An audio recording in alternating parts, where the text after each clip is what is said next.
Today is December 26th, one day after Christmas.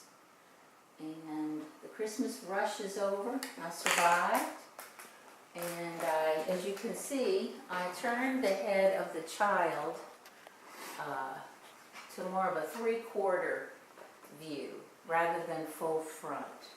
And I'm much, much, much happier with it. Because now the child is sort of in sync with the other children, the adolescent boy and Molly, and not competing with that full frontal face of Christ.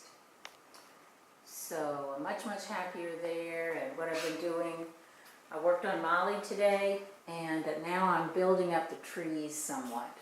They were just sort of sketched in with thin, thin lines, and I'm making the branches a little bit thicker and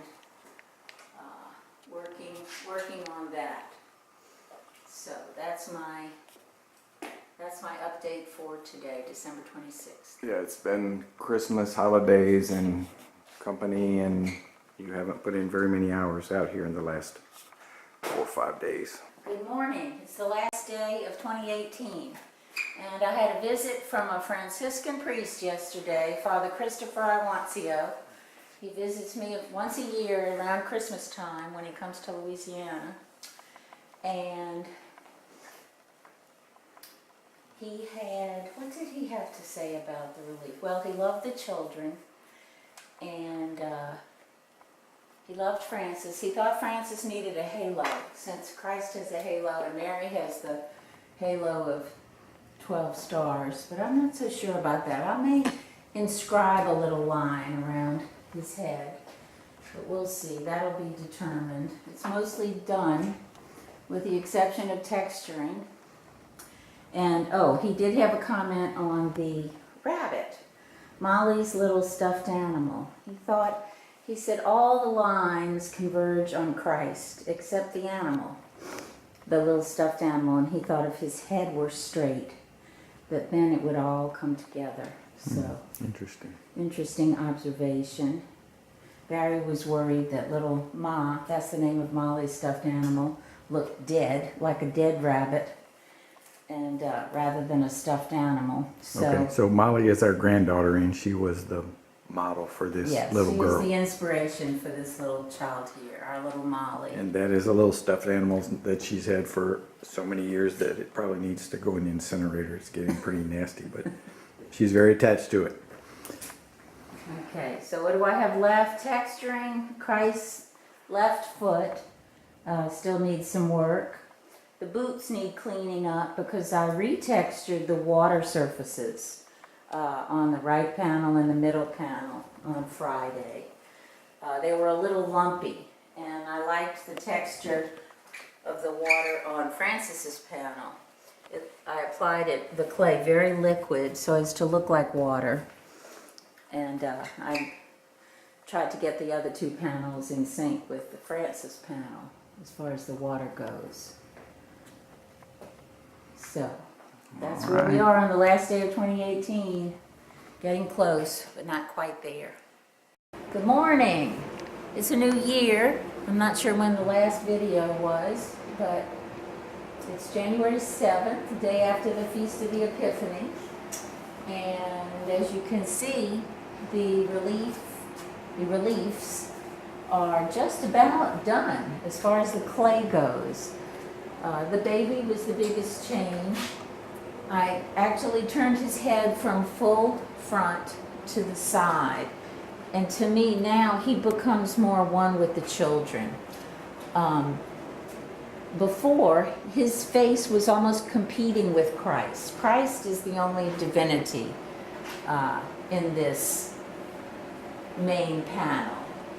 The children represent real children at the hospital, various ages, and now the baby to me now is more one of the children and less of a competition with Christ for that full frontal imagery. And I think it enhances the figure of Christ as well as creator.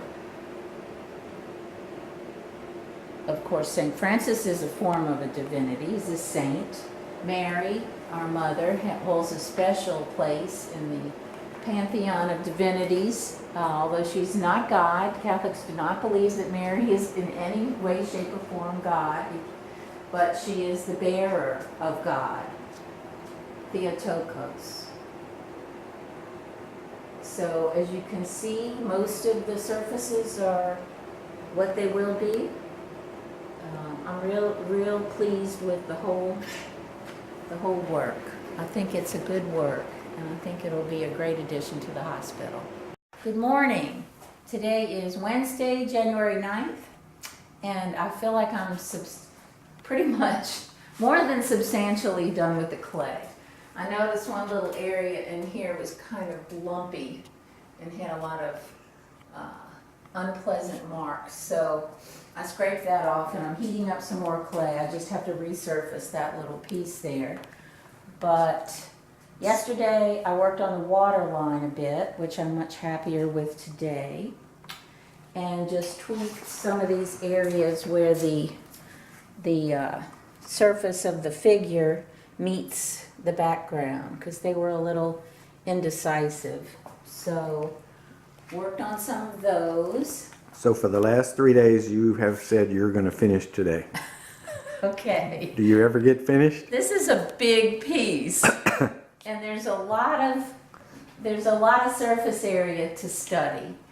But you know, at some point, I'm going to have to say, okay, we're done. What about these edges? Won't they show? Okay, the edges here. These, you're not going to see these much because they're going to be deep set in niches, but I will have to resurface all this with clay, but we've decided to do that when they're on a table. It will be much, much easier to do. And that's just a matter of covering up the wood and making it pretty. Okay. Not much artistry involved So there. when you're finished, you have to When I call say in. I'm finished, yes, that is the moment of truth, because I have to call Ann Connolly at Ann Connolly Fine Art and have her come take a look, and then the team from the hospital is going to come in and have their look. Are you excited about that?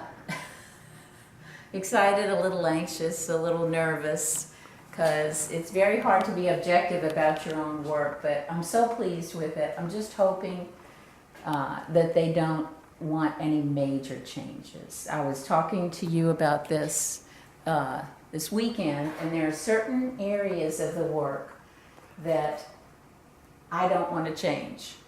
For instance, the face of Christ. I love it, and I don't think it can be improved upon. So how does that work? You are the artist and this is your work, but they are paying the bills, so it's their work also. Right. It's always a compromise, and I'm just hoping that, you know, I'm hoping that they just love it and don't want to change anything. That would be the ideal. But, and sometimes that happens. Sometimes that happens. It doesn't always happen, and sometimes they want to change something, they want to tweak something. For instance, in the last work that I did, major work, for the Franciscan Renewal Center, there were 4 angels in the Nativity Triptych, in the Incarnation Triptych. And they were beautiful. The faces were all beautiful, and one of the persons that was involved in the selection of me as an artist decided that one of the angels' faces just didn't have an expression that was pleasant. And so I had to rework one of the angels' faces. That bothered me because all 4 of the angels were similar in the way they were worked, modeled, but the end result was fine. So sometimes I think And where is that piece now? that piece is in the Franciscan Renewal Center's church in Scottsdale, Arizona.